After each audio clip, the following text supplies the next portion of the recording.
Hey guys, what's up? This is the 5-Yard Pass. My name is Sudi and this is Sham, and we'll be previewing the FA Cup game between Man United and Chelsea.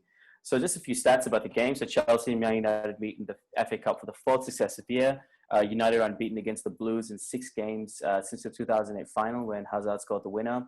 And since 2003, when rich man Roman Abramovich took over, United have won more trophies than any other. Sorry, Chelsea United have won more trophies than any other English side. So this is a big meeting between two big English sides.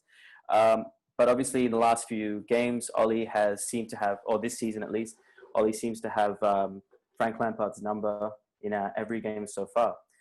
So if you compare the two sides, Chelsea have won in all competitions the last 3 out of 5 games, losing against Sheffield and West Ham. Is it, Sham? Yeah, Excuse me, Sheffield and West Ham. Yeah, and United obviously have had a great run, being unbeaten in the last 19 games. With the latest win against Crystal Palace, kind of a hard-fought win. Probably seeing some signs of fatigue, but nevertheless haven't lost in 19 games. So it's a huge fixture, obviously, Sham. Chance for silverware for 3 clubs that haven't won anything, with City obviously winning the League Cup. What do you make of the fixture? Firstly, about what do you make of the players who've played, nearly 9 times now, 8 times or 9 times, will be playing up to 8 games in 28 days? Yeah, it's a good point. Ollie's done really well with this 11 to get them to where they are now. But the reality is that, I think it's 8 games, 27, 28 days, something like that. If you look at the minutes, you go through each of the minutes of the players that they haven't played. I've gone through everyone except Lindelof. So if you look at Matic has missed 180 minutes, which is 2 games. Greenwood's missed 195. Shaw's missed 41. Bruno 62. Pogba's the most, and he's on 204 because he was phased in during the Norwich game and during the Tottenham game right after the break. So you could see against Crystal Palace that the game was essentially, it wasn't nervy, but nervy in the sense that it was quite even. And it was really our front 2 boys, Rashford and Martial, at one end and De Gea at the other end, who were the difference between the 2 teams. You can't play every game like it's Bournemouth and you win 5-2, but they got the result that they needed. They're going to have to win against Chelsea. You'd want them to win in normal time and not go to extra time, because that's just going to create a lot of pressure. United are finishing the season with another 3 games in 6 days. It's going to be interesting to see how Ollie rotates the guys, if he does at all. Do you think with Spurs and Leicester playing tonight, anything can happen with the Mourinho side? Do you think that's going to impact team selection at all? Yeah, look, if those guys are playing, let's say, for example, if Leicester drop points, that could potentially affect team selection. I do think that there would be a desire against West Ham midweek to bring in a few extra fresh legs to save them for that final big 6-pointer, regardless of how these teams go. It's a Sky Sports dream game. It's regardless of how Leicester go against Tottenham, United go against West Ham, that game at the end of the season is going to have a Champions League spot up for grabs. And anything could happen with Chelsea. They got Liverpool and Wolves after this, so it's a big sort of cocktail finish to the season. But definitely more likely to see some changes if Leicester do drop any points against Tottenham. Yeah, what do you generally, before we get to United to get the bulk of the conversation, I guess, what do you make of Chelsea since the restart? They're a bit of an enigma for me. They've I guess it's kind of representative of the whole season, where they've gone hot for a few games and they play really badly for a couple of other games. I think overall Lampard's done a pretty good job, but just talking about form, what do you make of what's gone on since the break, and do you think they're going to be a problem for United, as big as maybe United fans are thinking? Yeah, they're a young team, so young teams can obviously have those ups and downs. They've obviously had that a year ago, had the transfer ban and started blooding some youngsters. Probably about time as well, given that they've done so well at youth level, but no one was really making it through. And I think that they can sometimes get sucked into playing at the same level as the opposition. That West Ham game in particular, they got very much sucked into playing the way West Ham were and fell for that, as opposed to imposing their own style on the game. I do see the game being quite nervy for a while. Both teams will really, really want to win. Chelsea's season is done when they when they finish the domestic season. They've got a game against Bayern where they'll have to beat Bayern in Germany by 3 goals, and that's just not going to happen. So they'll be desperate to get a trophy out of the season as much as we are. Also, I think one last point on Chelsea. I think if Leicester lose tonight, which is very much a possibility, again, Mourinho and Spurs is a good side. Say what you want, they have the capability to beat any team in the league. I think it could be interesting because if Spurs do win tonight, Chelsea's probably going to have thinking, oh, we have 1 foot in the door, and that's kind of half their season done. That's half the objectives complete, and I'd be interesting to see. It'd be interesting to see how that will affect the team coming out against United, because United have to fight this. They got to fight FA Cup. Sorry, got to fight top 4 and the Europa League. So I guess we'll just wait and see in that respect whether the players are motivated enough to come out against United. It's interesting. I remember Ryan Giggs saying, when you're winning, you want to play. You don't feel tired. You want to get out in the field and get the results.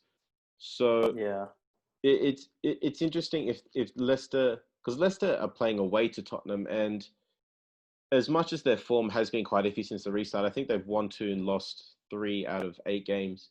So what it means is, in particular, their away form is not great. It's a lot worse than their home form. So it will be interesting to see if something comes out of that. Maybe Chelsea drops sort of 1% psychologically if they do, and 1% is a lot at this level. It's it could make a difference. It could, on the other hand, motivate them to go out there and with some relaxation, knowing that they've achieved their main goal for the season and just have a massive crack. So it could work either way. Yeah. So if you look at the last 10 fixtures, I just have it here. It's 6 wins United, 2 draws, and 2 wins to Chelsea. The last time Chelsea beat United was back in 2018. So that was that the FA Cup final? That is a lot more one-sided than I thought it would be. The last 10 I'm games. genuinely surprised it's 6 to United and 2 to Chelsea. And United did the double over them this season, didn't they? 4-0 and 2-0. Well, they did the double and that Marcus Rashford free kick in the League Cup and the League Cup as well. So back in October. So I mean, does Ollie have a number of Lampard at the minute? I think it's going to play huge on the player's mind, especially the back four, who's just been so questionable this season for Chelsea. So how do you see? Well, let's talk about lineups then. How do you see United lining up, and how do you see Ollie approaching the game?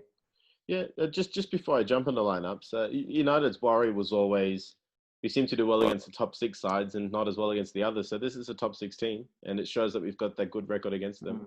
We were worried about all of these smaller games, which we've actually, apart from West Ham, which is a big game because of what's at stake, we've actually finished all the small games.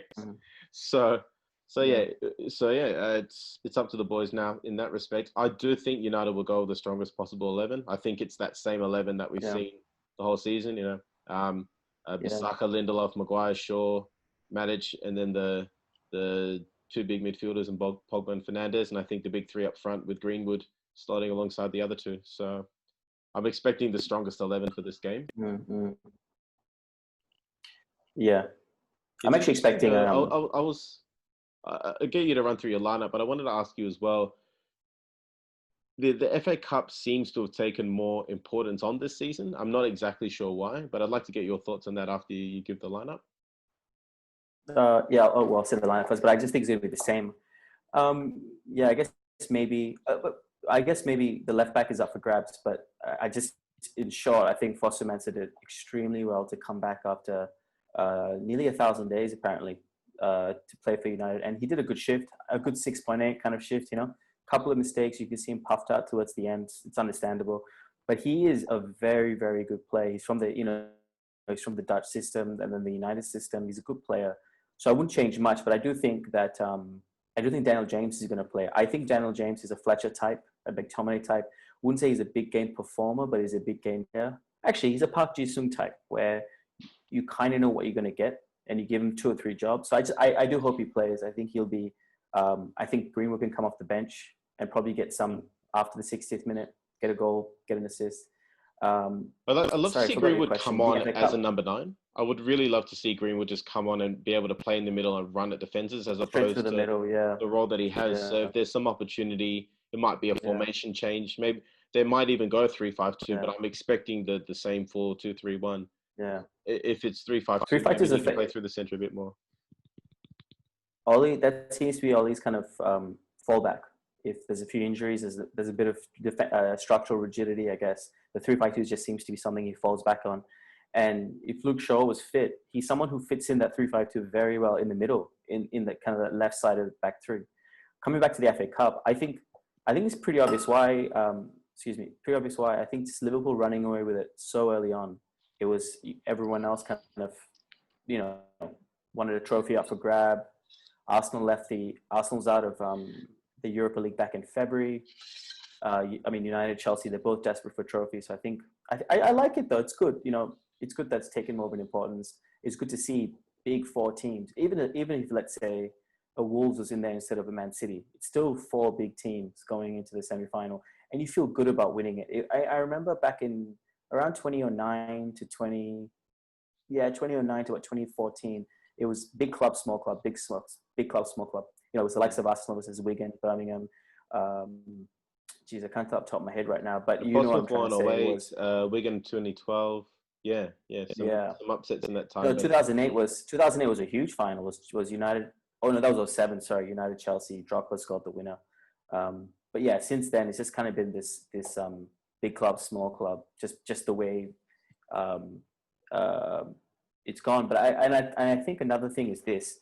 I think the disrespect that Klopp gave to the FA Cup, or the perceived disrespect, has made, and the general dislike towards Liverpool has made this FA Cup seem better. Can you elaborate on that a bit? I'm not exactly aware of that when you talk about implied disrespect. When I say disrespect, he openly came out and said, like, we're going to play 19-year-olds and we're not bothered by this cup. And then that's why they lost. And to be fair, though, who they lose to? Was that because of the World Club Cup, or was that just? Yeah, they had that period where they were playing like the league, World Club, they had the FA Cup. They just had this whole packed fixtures, and he was like, "Oh, we're just going to play." And he sent like his second team, basically sent a bunch of kids to Villa and got smacked by them. It surprises me because he did win domestic cups with Dortmund.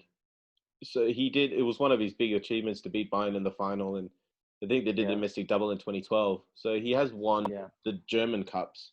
So that's a surprising comment, actually. I think I don't want to talk about Liverpool too much, but I'll try my best to come from like a very neutral point of view. But everyone's talking about Liverpool being the best team that ever, best team this, best team that.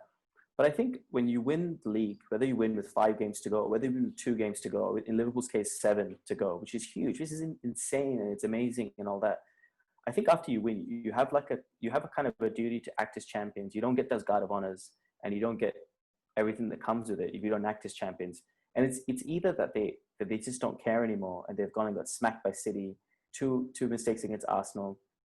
It's either they don't care, or they've burnt out. And if burnt out, it's going to be interesting for next season, because Klopp said, like, we're not signing anyone. I'd like to think they're burnt out, because I don't think they're that classless. I think the likes of Van Dijk and all those guys, they are good professionals. There's personal pride there as well. You don't want to have a team chase you and you win the title from them, and then you get spanked 4-0 by them the next time you play. That would hurt no matter who you are. Yeah, exactly. I'm kind of curious. So coming back to them being the best as well, although you can take each competition and stand alone, I think a good champion as well doesn't fall off the FA Cup. Can push through in the Champions League. Like if you look at, a great example is always like 08 United, 99 Chelsea, 99 08 United, battling on all 3 fronts till May, or at least two big fronts till May. And it's just something I thought of. I had been thinking of for a while. Is just that when you win something like the Premier League, it's kind of a duty to act as champions. Because then you become as good as a PSG, where you win by 25 points, but you can't battle on any other front. Yeah, exactly. And it could be a bit. It's a bit unique this season with COVID and everything, and the way it's affected the fixtures. I actually thought Liverpool last season were better. They ran City so hard and lost by a point in the league, and they won the Champions League. I actually thought they were better last year. They seem to win games a lot through resilience this season, just fighting and just things would happen at the end of games. And when you've already won the league, maybe that 1% just is not quite there, because if you're fighting to win the league as opposed to having already won the league and just trying to win the game. It's just a slightly different mindset. And a lot of it can be subconscious. Yeah. Yeah, so I mean, it's a huge mental game that, and the mental toll it would have taken on those players when they lost by the point last. Was it a point? Yeah. It was 1 point, wasn't it? One Yeah, point. but I mean, the mental toll. It was the same as in more recent memories when United lost on goal difference, which is not a point. It's just this goal difference, and Sunderland turned around and did the Poznan guard to United to mock them because that's what City does. Do you remember that back in 2012? We watched the game together. We watched that game together. I remember when Kipka went 2-1 up and just what I felt. I'm talking about when after Aguero scored, Sunderland celebrated as if they were City fans, and I'm just saying I didn't see that. I have to look that up and get angry about it because that's all. That's all on YouTube. So you can see. I was mourning United too much to really. They actually beat Sunderland that day 1-0. Rooney scored. Yeah. So they thought they won the cup for about 6 minutes or whatever it was. I think when the game had finished, City were 2-1 down, and then the 2 goals happened. It was 2-2. It was 2-2. Yeah. Well, still they would have. Yeah. There would have been. Do you know in his Premier League career, Balotelli has 1 assist in 3 years of Premier League football. 1 assist. I'm not kidding, sir. I'm not kidding. Anyway, all right, moving on. So you had a few things you wanted to chat about. Let's get this up. So squad depth. I think we've talked about this many times, but I think it was really apparent against Palace. So what do you think? Well, what did you want to elaborate on that? I suppose, I mean, you look at modern football, and when I talk modern football, I guess I'm talking since the Champions League expanded and which is about the time the Premier League started. You look at all the great teams, and I'm talking across world football. You look at United '99, you look at the Barcelona teams, you look at the City team that's done well in the last 10 years. There's 3 sort of very clearly identifiable traits in those teams. And the first one is a playing style, a very easily identifiable playing style. The second one is depth, but depth in terms of quality, not quantity. And the third one is really a clearly identifiable first 11. So if I use the United team from '99 as an example, that team had a very clearly identifiable first 11. I could name them right now off the top of my head, but they had about 6 or 7 players on the bench. The guys like Henning Berg, Phil Neville, Butt, Sheringham, Solskjaer, that were quality substitutions that knew that they weren't necessarily part of the first 11, but would come on and do roles. So Butt played in the Champions League final. Sheringham and Solskjaer had roles in the Champions League final as well. That they could come in and not reduce the quality of the team and have an impact. Whereas you look at the United team now, and you look at probably the best example, sort of the Liverpool teams under Benitez. They had these very big, almost egalitarian squads where you couldn't really identify who your first 11 was. And United was quite like that recently until Solskjaer's really sort of molded the team. It was sort of who would you pull in, who would you take out. You can see with Solskjaer now that there is a hierarchy of that first 11. Then there's probably about 5 or 6 players underneath that, and then there's a whole bunch of deadwood that needs to be cleared out in the summer. That wasn't clear a year ago. And the playing styles come along. I think playing Pogba and Fernandes, it has come along. And there's you look at the goals, Rashford and Martial laying off and flicking, and Fernandes is in there as well, and Pogba's orchestrating from deep, and Greenwood's wreaking havoc on the right, and there's width as well. You can see a playing style. It's still forming, it's still new, but you can see what they're doing in training is coming out in the pitch. The thing with United now, I think the one thing that genuinely separates them from where they're aspiring to be, where we're aspiring to be, is having that quality and depth. And that's why we sit here and we talk about, Jadon Sancho or Grealish or Niguez or Koulibaly coming in.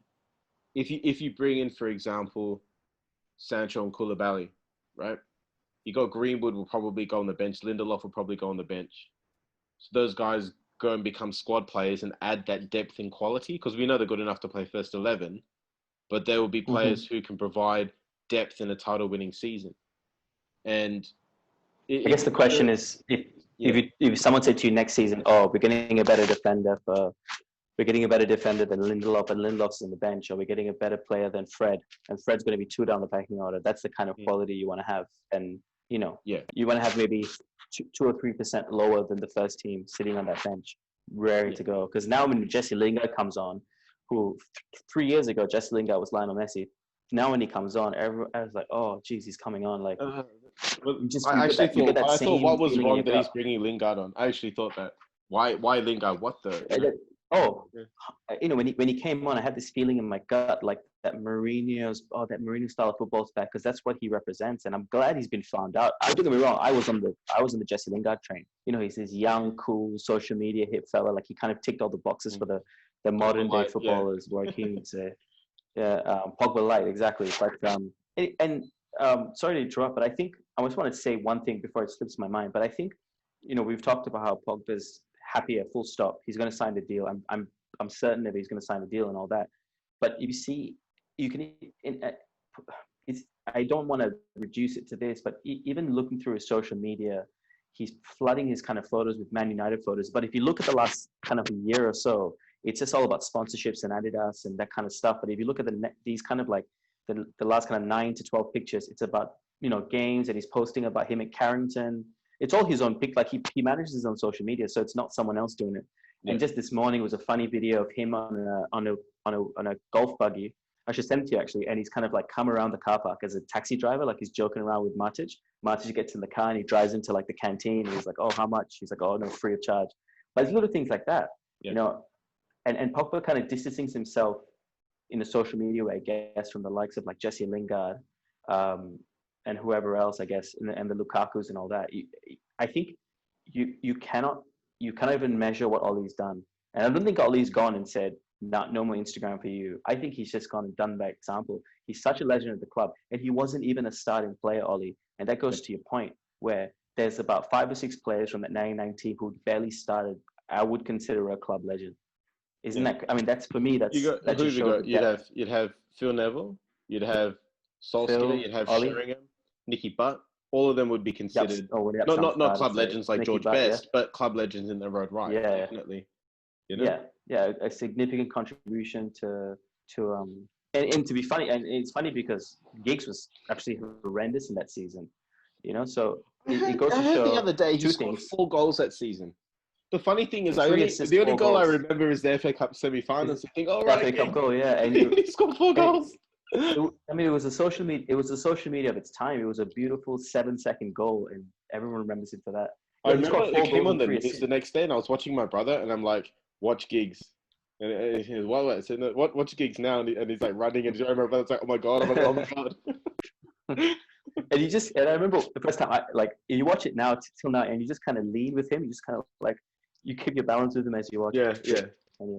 Just in case he misses. Yeah, look, man. To add to the point of depth as well, there's not a long way to go anymore. And I'm on record saying this: United don't need 5 players to win the league. I confidently believe that starting 11, if they never grow tired in a hypothetical world, can win the league. Yeah. But they're going to get tired.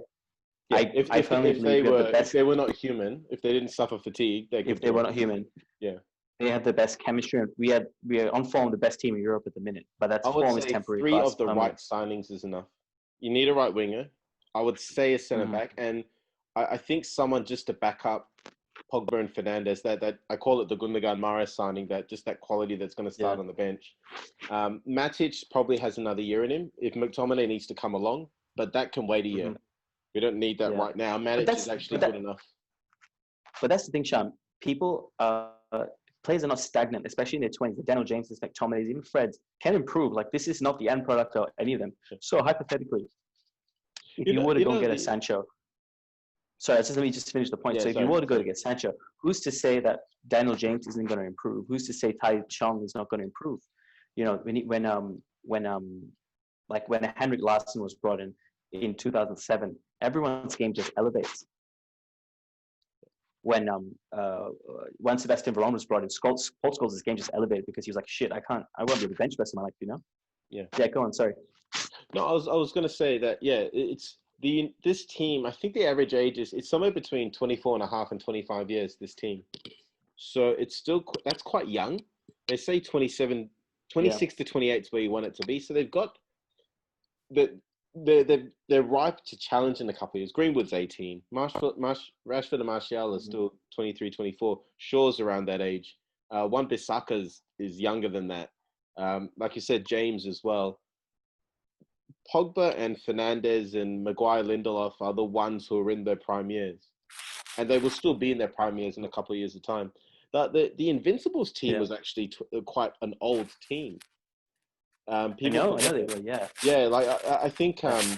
I think if you take the if you take the 11 players, something was like 27 and a half years old. If you take the Mm, average age of the top 11 players, the 12th player was Dennis Bergkamp in terms of minutes. mm, So he was the oldest guy there. So if you put him in, he would go even higher. yeah. So But I kind of people disagree with forget you. that. I disagree with you a little bit. I disagree with you a little bit with age because if you look at the likes of Rashford, Martial's got 50 goals in the Premier League now. If you look at the likes of Rashford, Martial, Wan-Bissaka, even Luke Shaw, all below 25, but they all have about 100 games at each at the Well, minimum. I So still I think don't. that I still think they can get better. That's what I'm saying. I don't Yeah, think that they are absolutely. playing. They're playing at a quality level. I agree with Yeah, you, but my yeah, point is that I don't think they're at their peak. Martial has a clause in his contract that United have to pay whoever they bought him from if he wins the Ballon d'Or or nominated for the Ballon d'Or. That's what he should be aiming for. He's actually good enough. Wow, I didn't know that. Yeah. So I mean, as good as these I guys saw. I was are, watching. and that's my point. As good as these guys are, they're young. They're young, man. And Yeah, United are, for the me, last only two things I three of wanted the to. right signings away. The last two things I wanted to say was, and I'll directly attribute like Stephen Howson for saying this because I kind of agree with him. The first thing was Anthony Martial becoming potentially the next Aguero of the league, where he takes the league by storm for the next 6-7 years. I think there's room for that, and there's not much to say about that. I think he's the sort of guy who can get 18 to 25 goals a year. That's it. That's all I want to say about that. And the second thing was, again, attributing to him was United haven't, like 3 games ago, he said this thing where United haven't found their goal. Like if you look at the Mm. 2018, the United goal was that counter attack finished off by Ronaldo, Rooney, or Tevez, with Jisoo Park being like the kind of dummy, the loose man running across. I think the United goal is that goal you see, the 2 goals against Palace. That is the United goal now. It's that quick. It's almost like a Chicago Bulls triangle where Fernandes is the tip of the triangle, and it's a 1-2, a little layoff for one of the strikers to finish off. It's happened at least 10 times already since the COVID break, I since the think restarts. Right? the second one in particular struck me as that Yeah. type of goal that it looked like something they're practicing. I love White Rashford's wall pass. You'll never get credit for it. That wall pass was that's what we try Yeah. and do when we're Oh, playing. I just And watched it before I this. play number Yeah. 9 and I jink and I flick it to you. That's the type of goal that we always try and score, right? So I agree with you. Yeah. The thing about Martial needs to look at. To me, he physically looks and moves a lot like Henry. He actually reminds me a bit in his style of Aguero. Yeah. He needs to look at those two players and try and aim at that level because he is capable of it. Yeah. They're probably the two Yeah. best imported strikers to play in the Premier League. He's capable of And being at that level. one of the most underrated things is scoring. Let's say you scored 100 goals in a year. United's about 80 at the minute. If you scored 100 goals in a year, there's no shame in scoring 80 simple goals. That's what City do. They score 80 of the 120 goals, or 100 of the 120 goals are simple tap-ins. There's no shame in that. I take 100 tap-ins for the league title. The Arsenal Invincibles team was quite well known for that as well. The last touch was a tap in, Absolutely. but everything Yeah. before it was beautiful. Yeah. Absolutely. Yeah.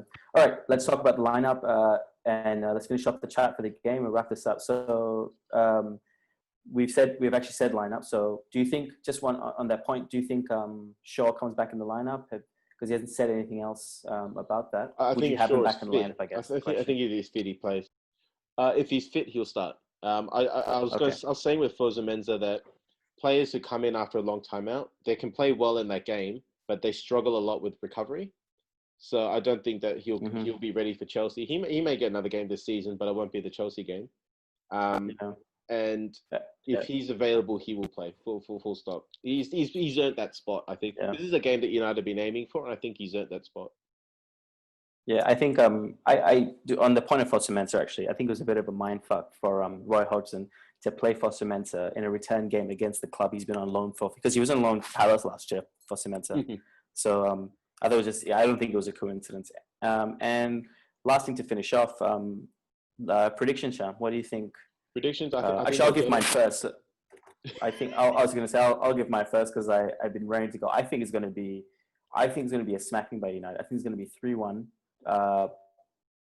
it's going to be 2-1 tight for a long time, and then it's going to be a third one to finish it off. And I think Ollie intends to embarrass Chelsea. Has every intention, has every kind of faith that he's going to embarrass Chelsea tomorrow. Tomorrow.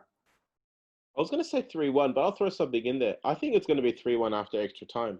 I think United will have to break the game open, and I think Chelsea will fight. Chelsea's big weakness is their two centre-backs. So United are going to go hard at them. Martial in the form he's in, Rashford and Greenwood, the way they run, I think that there's opportunity there for United. But I do think, I do see it going to extra time. I think United are going to have to earn it, but I think they will earn it.